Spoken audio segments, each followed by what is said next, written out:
hari ini kami masih sama-sama menganut ideologi NKRI nasionalis.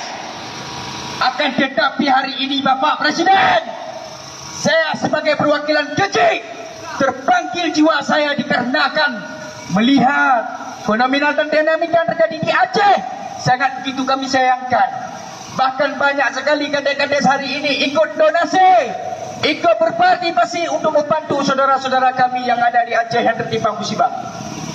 Tapi hari ini Bapak Presiden, adik-adik kita dari mahasiswa terlibat juga aktif daripada rakyat seluruh Aceh Barat Daya untuk melakukan aksi damai, aksi misi kemanusiaan. Tidak ada aksi peperangan di sini, saudara-saudara.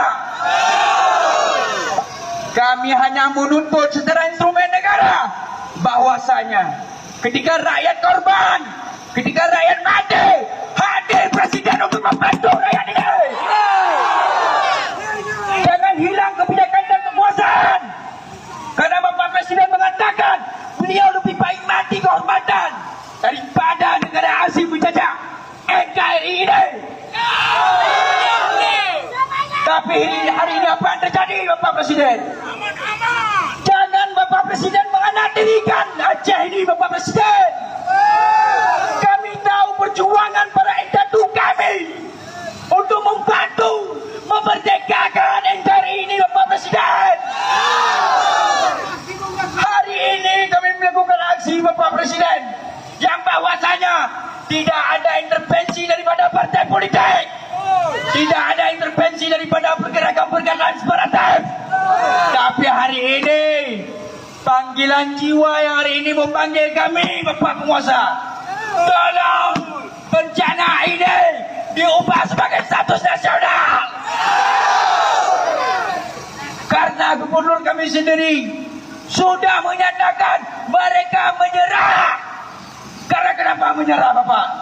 Ibu-ibu, teman-temanku sekalian, karena anggaran negara ini diatur oleh Presiden.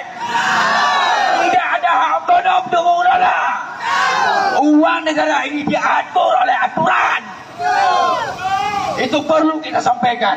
Maka demikian, kami berharap penuh di mana malam dan gelap gulita abang kami aparat keamanan kepada seluruh personil polisi yang sudah dikerahkan untuk menjaga demi kondusifnya pada saat aksi yang berbahagia ini.